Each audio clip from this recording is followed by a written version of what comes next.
Good afternoon, restaurant folks and restaurant fans in the capital region and beyond. This is Steve Barnes from the Times Union, bringing you yet another of our weekly conversations about restaurants, dining out, dining in, and takeout in the time of the COVID-19 pandemic, the societal shutdown, which is gradually slowing down, and upstate New York's economy has started to reopen. It looks like restaurants are probably a couple of weeks off. They're looking at June 17th, would be 2 weeks from tomorrow, as long as the health metrics continue to keep up. We will be talking about that and a number of other matters today with Dominic Colose, who's a veteran area chef, worked at a number of capital region restaurants, most often in Saratoga. And last November, he opened his restaurant Amuse on Broadway in Saratoga Springs. And there he is. Good afternoon, Chef. Good to see you. Good afternoon, Steve. Glad to be here. So tell us, now, Amuse, you did not try to do any takeout for Amuse, is that right? So you've been closed since mid-March? Correct. Tell me about that decision. Did you think just the way you were set up and the way it worked, and that it was not feasible? Well, as some people who have been to or know something about Amuse know, I share a space with Saratoga's Broadway Deli.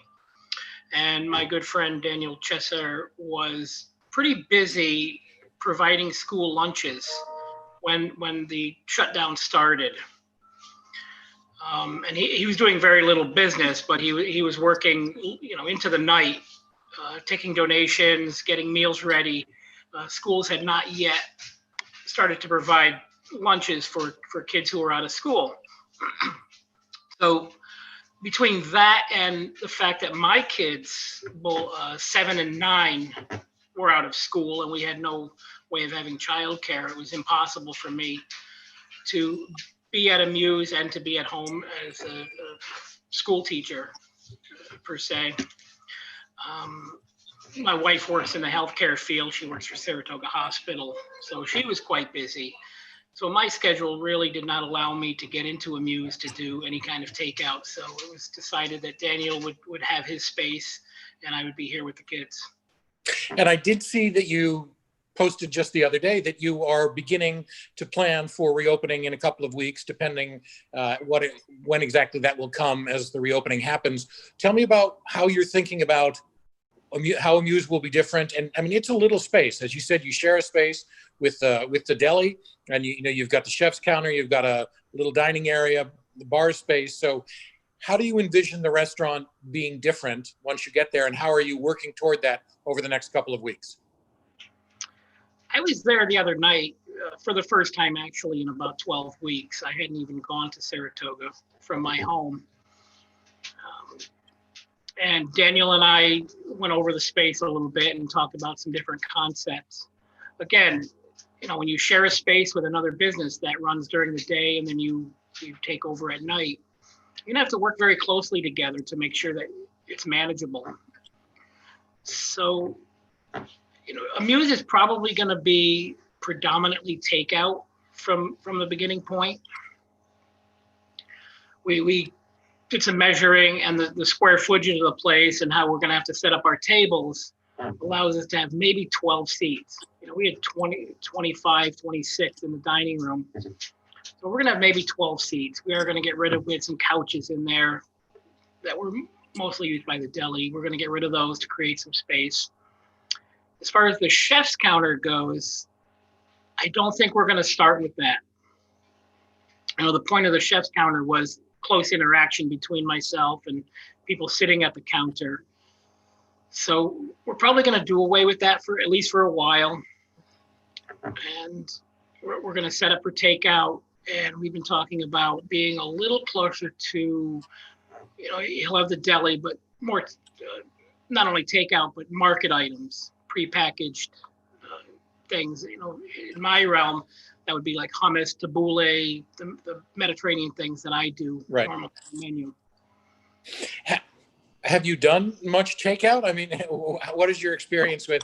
I mean, it's very different, handing a tagine over the counter to somebody that you've been talking to for 20 minutes than it is making meals that they're going to go reheat or Yeah. something for takeout. So, what is your experience with takeout, and how are you? Are you dreading it, or are you seeing it as a fun challenge, or a little bit of I'm both? dreading it. I'm dreading it. I mean, part of our presentation was that tagine and people remarking, you put a thick ceramic tagine in front of somebody and you lift off that lid in front of them and the steam comes out and it's still bubbling. That's impressive to a lot of people. And so we're going to lose that. But I think, and I was talking to my wife last night about takeout containers and what we're going to use and how we're going to do it. Are we going to provide hot meals to go, or is it all going to be cold so that you can heat them up at your leisure? A lot of my tagines are braises, and they travel well, they hold well. I think that part I'm okay with. But yeah, we're definitely going to lose presentation, and I probably did 3 takeout orders in the 6 months that I was open. What about in the past? I mean, you've worked a lot of different places. Did you ever have any heavy takeout any of the places in the past? No, not really. I've never been a real specialist in takeout. I've never been a big fan of it.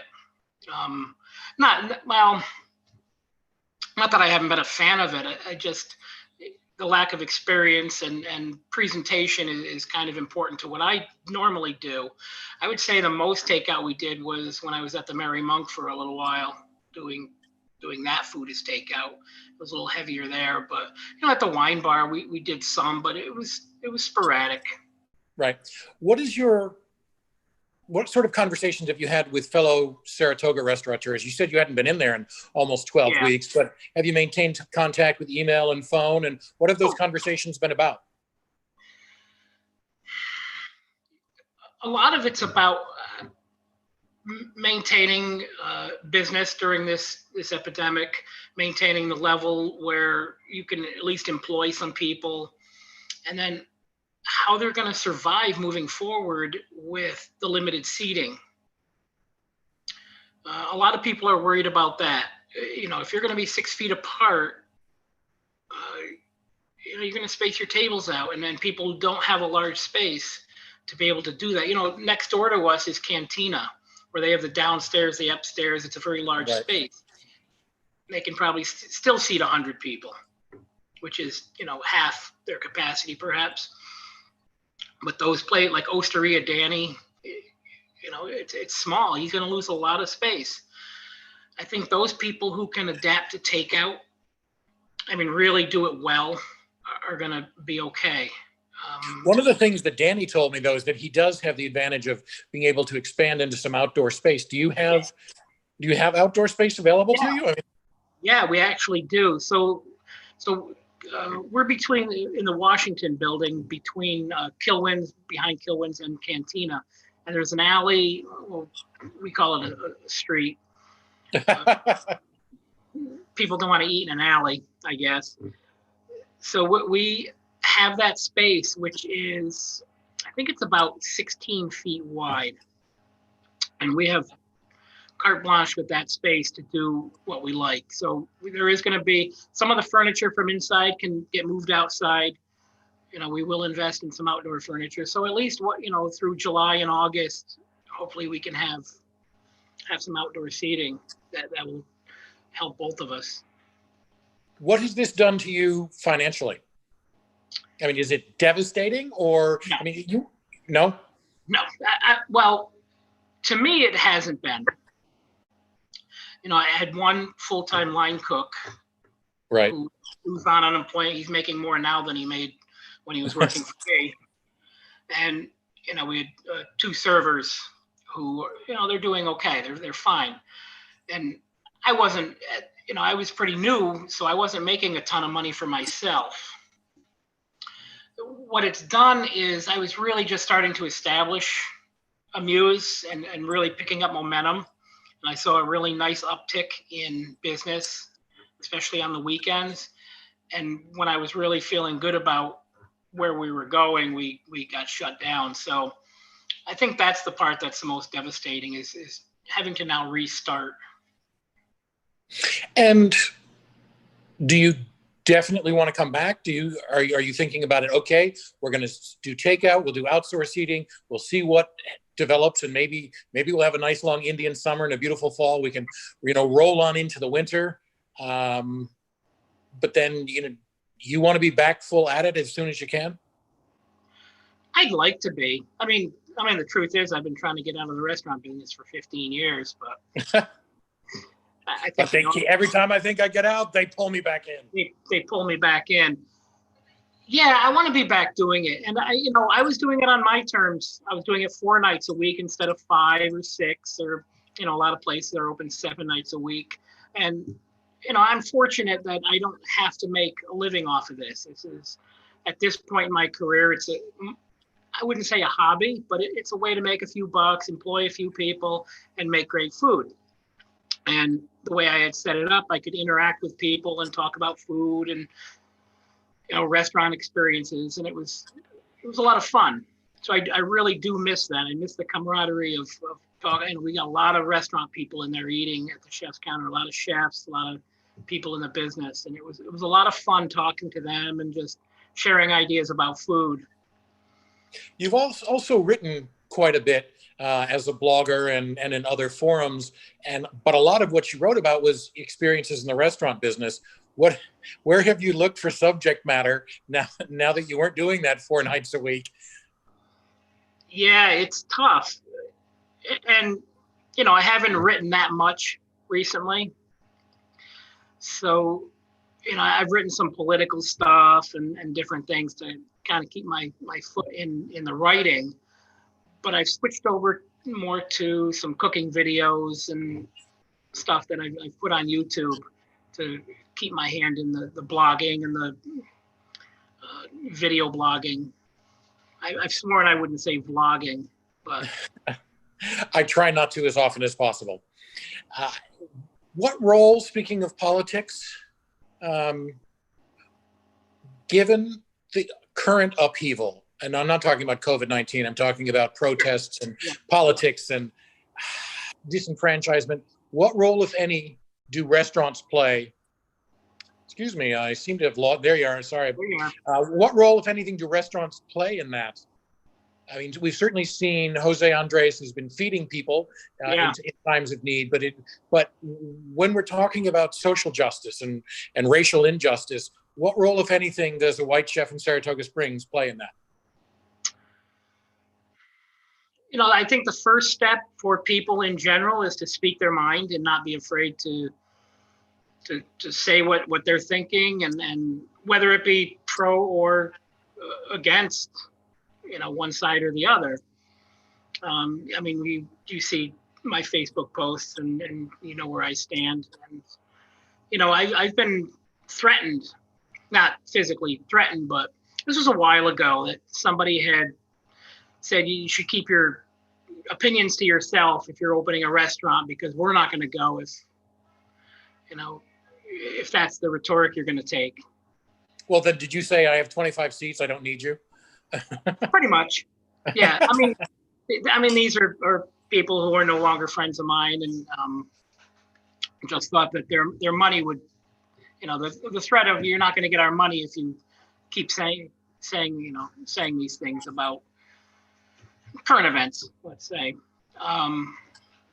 So as a restaurateur, you have to not, it's hard not to be afraid to speak your mind, because your livelihood depends on it. And you try to be non-political if you can. But again, I don't have that many seats, and I'm not doing this because I need to make a living. And so I do have a little freedom to do this. As a restaurateur, what can I do? Feed people if I can. Dominic Pernomo and Jason Pierce are doing an amazing job, and they're not, their deal started out as a COVID response, but I think they're going to be more into, just feeding people as a whole. Right. These are the guys from the Feed Albany campaign in Albany. Started initially to feed unemployed restaurant workers, and now it's grown to, I think I saw recently, they made and served and delivered more than 100,000 meals. Yeah, 100,000 is that's incredible. Which will not be the number of meals served in Saratoga this summer.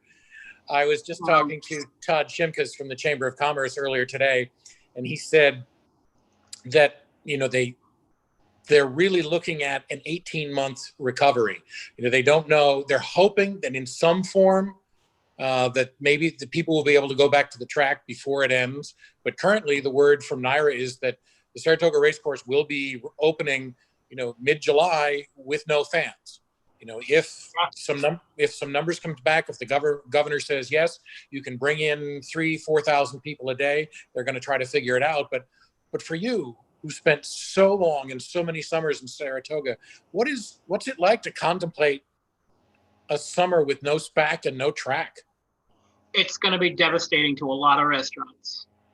I've worked in, let's say 4 or 5 restaurants in Saratoga, and one in particular for quite a few summers. And I know that the restaurants really depend on this time of year to make some money to get them through the winter. And, we may not see the effects of it until winter, when, that nest egg just isn't there. They've had to make it through this, and they'll get a little push over the summer because people will come out. But I think in late fall, early winter, we're going to see some restaurants just, calling it quits because they're just not going to be able to make it. It's going to be devastating. It's going to be very difficult. And what about somebody who lives up there? I mean, were you, maybe if you were always working, you really didn't have time for summer culture because you were feeding everybody who was there for it. But will you miss that personally, or are you like, SPAC traffic's a hassle? Boy, the track is a hassle. Well, yeah, I'm not going to miss the crowds in a lot of ways. It was difficult, but it's one of those things that comes with the territory. I mean, it has to. I mean, without those crowds, you're just not going to do the business. So, yeah, aside from the Dave Matthews crowd, I'll miss. I'm going to be in trouble for that. I'll miss the crowds.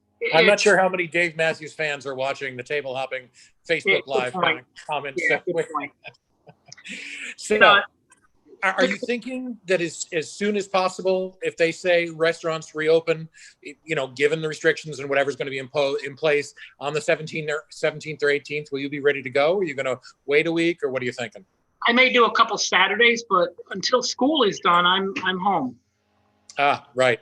So that's June 17th. That's their last day, and we have our childcare lined up for the days that I'm not going to be home.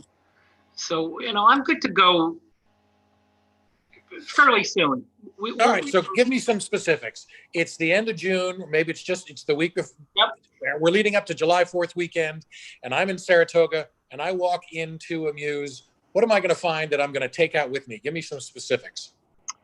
I'm going to continue to do the small plates. Of course, those will be packaged differently, unless you're lucky enough to get one of the 12 seats that we have, or it's a nice day for outdoor dining. Hummus, baba ganoush. I do an eggplant with honey, things like that, things that people can take with them. We're planning on doing some sort of a picnic basket that we can put together with some flatbreads and, again, some Mediterranean dips. We're going to do the tagines. Obviously not in a tagine. You can't hand somebody a ceramic tagine at 600 degrees to go. But, we'll package them up the best we can. We're going to get some nice takeout stuff. You'll find perhaps a little bit of a market situation. We do have, and depending on where the SLA goes on this, we'll be able to sell wine and beer to take out.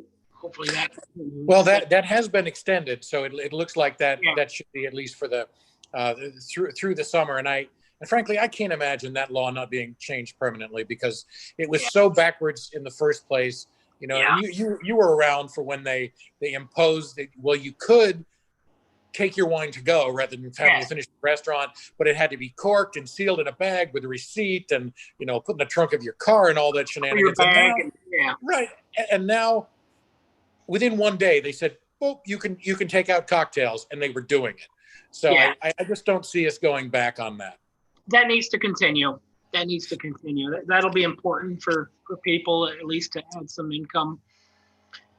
I'm thinking I'm probably going to, like I said, let me back up here. The market situation where you can buy prepackaged stuff that we make, both myself and Daniel at the deli, maybe a small meat counter. We're talking about some more display coolers where people can grab and go and get some stuff. So we're going to have a little seating. We're going to have some takeout, probably the option to take it hot or take it cold, where you can heat it up at your convenience. Picnic baskets. All right, last question. Sure.